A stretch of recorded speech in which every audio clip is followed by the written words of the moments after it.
오는 일요일 첫 공식 회담을 앞둔 한동훈 대표와 이재명 대표 생중계를 할지 말지를 두고 기싸움이 팽팽합니다. 어제는 한동훈 대표가 직접 생중계 제안을 받으라고 압박을 했고요. 이재명 대표도 한동훈 대표가 권한이 없는 거 아니냐 이러면서 날을 세우기도 했습니다. 두 사람의 목소리를 직접 들어보겠습니다. 국민이 여야의 대표가 대화하는 것을 보는 게 불쾌할 일은 아닐 것 같고요. 민주당도 새로운 민주당이라고 새로운 정치를 하겠다고 하지 않았습니까? 어떻게 사안들을 보고 있는지에 대해서 국민들께서 보시는 게 저는 불쾌할 일도 아니고 오히려 좋은 일이다.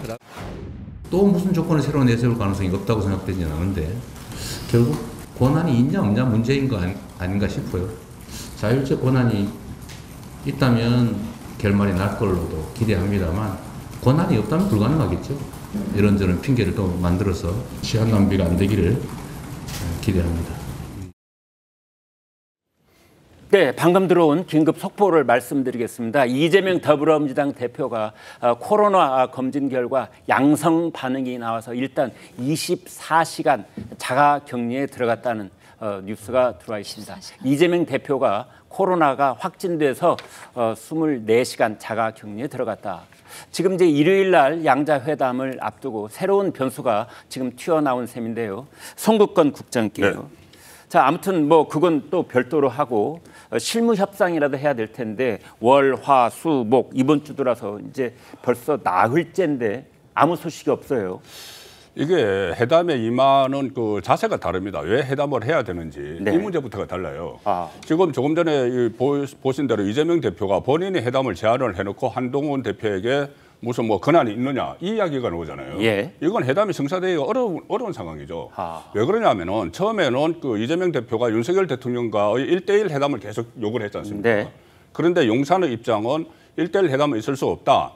대통령이 주재하고 여야 대표가 만나는 3자 회담은 가능하다고 이야기를 했어요. 네. 그런데 이재명 대표는 그것보다는 무조건 윤석열 대통령과 1대1 회담을 하는 모습을 보일 필요가 있는 거예요. 지금 여러 가지 상황에서. 네. 뭐 여당에서는 법원에 뭐 잘못된 시그널을 줄 수 있는 그런 모습을 원하는 것 아니냐 이런 말이 나올 정도로. 네. 그런데 그것을 용산에서 1대2 회담을 계속 이야기를 하니까는 갑자기 새로 당대표가 되고 나서 1대1 회담 두 개를 제안을 했습니다. 예. 그러면은 한동훈 대표 입장에서는 이것은 윤석열 대통령과의 회담을 가기 위한 절차가 돼버리는 거예요. 네. 한동훈 대표 입장은 그렇지 않습니까? 네. 거기다가 권한도 없다고 이야기를 하는데. 네. 그러면 한동훈 대표가 할 수 있는 것은 본인이 권한도 있고 또 그 당당하게 여야 대표끼리 맞서는 모습을 한동훈 대표는 보여주고 싶은 거예요. 네. 그래서 생중계를 하자고 하는 겁니다. 네. 그런데 그걸 생중계를 받아들이지 않고 이 권한도 없는 대표와 회담을 한다. 이렇게 하면 한동훈 대표 입장에서 이걸 더 이상 끌고 갈 수가 없는 상황이 될 수도 있는 거죠. 네. 그래서 실무 협상이 지금 지지부진한 거다.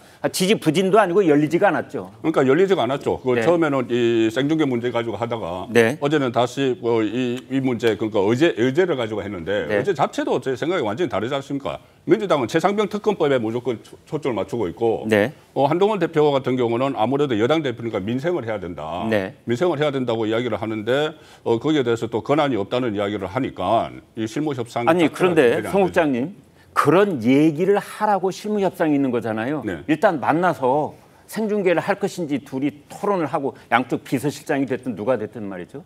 그런 얘기를 하라는 것이 실무 협상인데 왜 실무 협상 자체가 안 열리냐고. 그러니까 이게 정말 민생을 문제로 논의를 하고 네. 어떤 전국을 풀어가기 위한 회담으로 준비가 됐으면 충분히 그렇게 하죠.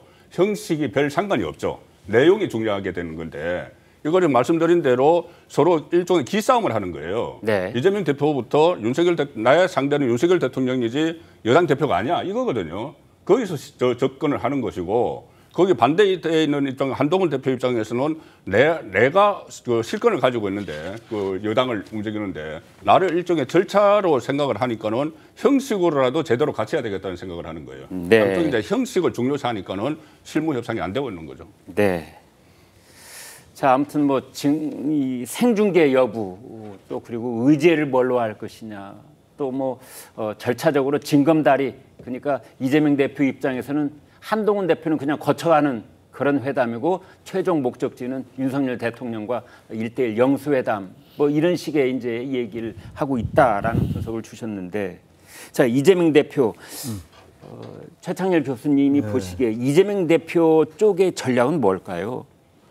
우선 이제 최상병 특검, 해병대원 특검을 성사시키는 게 가장 큰 목적일 겁니다. 그리고 이제 한동훈 대표도 제3자 추천 특검을 얘기를 했으니까. 근데 또 최근에 제보 공작 의혹까지 포함시키자라고 제안을 했잖아요. 민주당에서도 그 부분도 긍정적으로 수용할 수 있다는 반응을 보였지 않습니까? 제보 공작이라는 건 이제 그러니까 민주당이 이제 수사 외압에 대해서 민주당이 언론과 이제 공작을 했다라는 뭐 무슨 단톡방에서 오간 얘기를 김모 변호사가 이제 제보를 했. 모 방송사에 갖다 준 것. 그렇습니다. 그걸 제보 공작 의혹이다 이렇게 얘기를 하는 건데 이 부분도 포함시키자고 한동훈 대표가 제안을 했었어요.